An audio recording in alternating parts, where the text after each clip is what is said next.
Hello my dear friends. Welcome to our channel Vishwakal. Our today's topic is on Europe's vanishing power. How many superpowers does the world have? There's definitely one, the United States. There's also an obvious superpower in waiting, China. Chinese people may not have the same standard of living as their Western peers, but when it comes to national power, the country punches well above its weight. And then, there's another superpower, though it hasn't lived up to the name in a long time, Europe. On paper, Europe should have everything going for it. With a population of 440 million, it represents 17% of global GDP. It boasts a variety of heavily industrialized economies, and governments that can provide stellar outcomes in health, education, and climate policy. In the early 2000s, it was bigger than both, the United States and China, at least on a purchasing power parity basis. Yet, today, it lags both as a distant third. It has a muted international presence, and declining clout. So, today we ask, why has a continent-sized economic bloc with so much potential fallen so far behind? The answer is rooted in complacency, structural contradictions and external shocks. A neoliberal experiment. Europe's integration was a product of the neoliberal era. While neoliberalism has come to become a catch-all term for whatever people hate about capitalism, at its core, it believes in four freedoms: the free movement of people, goods, capital and information. This comes from a fundamentally cosmopolitan outlook, where societies and nations mean little, and all the world's people are the same, they're just competing to buy and sell things from each other. Everything else is a distraction. In this view, the world's governments would slowly stop trying to fight each other, or push for any national priorities. They'd recede from people's lives and eventually become mere providers of key infrastructure. This way of seeing the world was much more popular 30 years ago than it is today. And because the EU was just being formed, the four neoliberal freedoms were baked into its very structure. In this new regime, Europe was conceptualized as a common market. While countries still had autonomy over provincial matters like education or defense, they ceded a great deal of control over economic aspects of policymaking. Everything from trade, to competition, to monetary policy was now to be run by a continent-wide bureaucracy, based on neutral principles. This structure had its limitations. The Eurozone debt crisis was a product of these limitations. European countries no longer controlled their own currencies, and had strict limits on what their governments could spend. And so, when a crisis came about, they didn't have the tools to respond. Many countries on the continent's periphery, like Portugal, Italy, Greece and Spain, were hurt terribly by this lack of control. But while reforms followed, its overall structure persisted, because it simply worked too well, at least at the time. Europe's golden advantages. In its heyday, Europe had three big things going for it.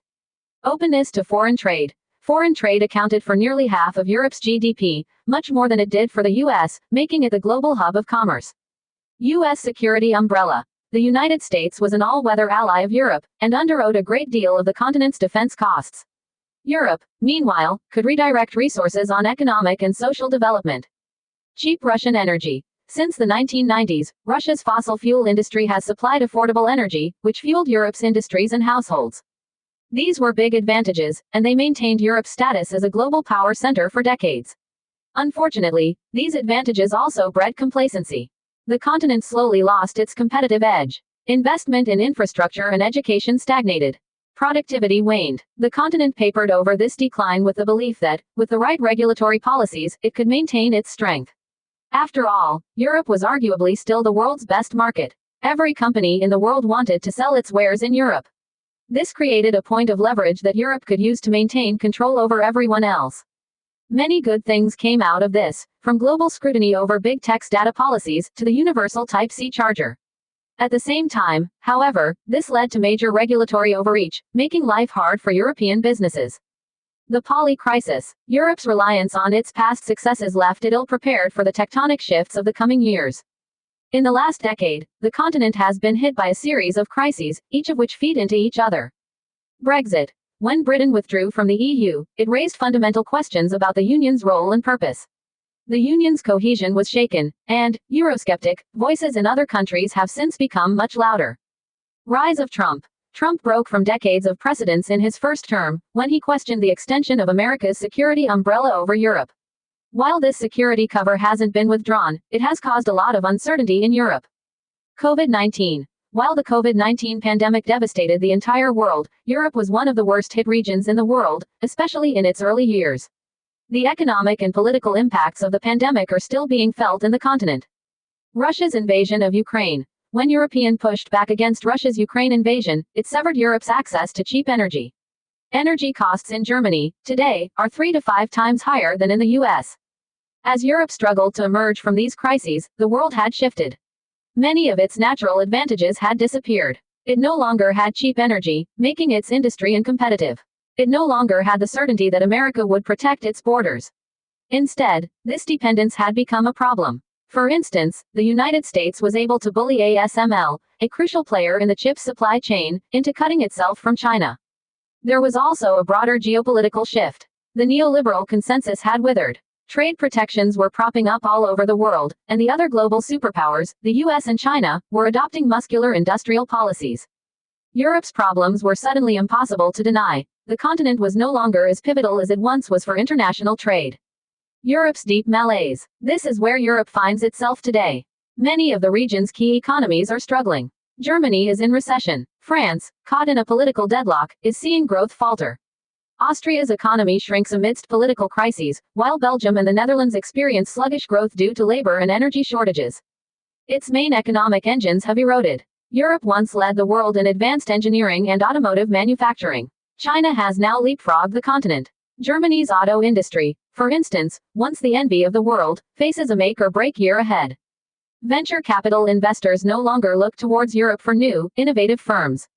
The best of Europe's talent is shifting to the United States, and many of its manufacturing giants are moving production to the US. All of this calls for a major rethink. However, there's little hope for that happening. The continent's two anchors, France and Germany, are in severe economic and political turmoil. Germany is reeling from the shock of losing its industrial base to China and the United States. France's fiscal mismanagement has put it in a place where it can't seem to pass a budget.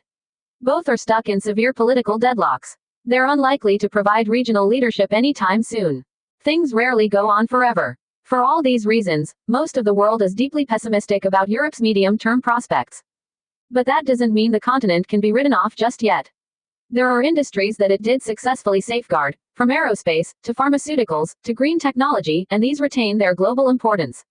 Last year's medical sensation, Ozempic, was a product of the European pharmaceutical giant, Novo Nordisk. The continent remains capable of more such surprises. Ironically, while many of Europe's champion economies struggle, the very countries that were hit the hardest by the Eurozone crisis, Portugal, Greece, Italy and Spain, have now become economic bright spots. Europe survived the Eurozone crisis because of the Italian economist, Mario Draghi. Draghi was appointed the president of the ECB when the crisis struck, and he famously said he was willing to do whatever it takes to pull Europe out. And he did, from debt restructuring to prolonged negative interest rates. It worked. Europe survived. Last year, he was brought in again to suggest a new roadmap for Europe during these troubling times. He published a 300-plus page report in September, diagnosing Europe's problems and suggesting a package of reforms, which covered everything from investments into AI, to skilling, to improving governance. As a whole, it pushed for a more united, cohesive Europe that could survive an unstable global landscape and act with the kind of muscularity the rest of the world was moving towards. There are some indications that Europe is listening. Some of Draghi's recommendations have already been included in the European Commission's next 5-year agenda. The body's currently considering an omnibus package that would simplify corporate reporting requirements. Will any of this actually work? Well, it's certainly not going to be easy. That said, only a fool would completely count the world's third superpower out. Thank you for watching. Do share this with your friends and make them as smart as you or winking face join the discussion on today's edition here.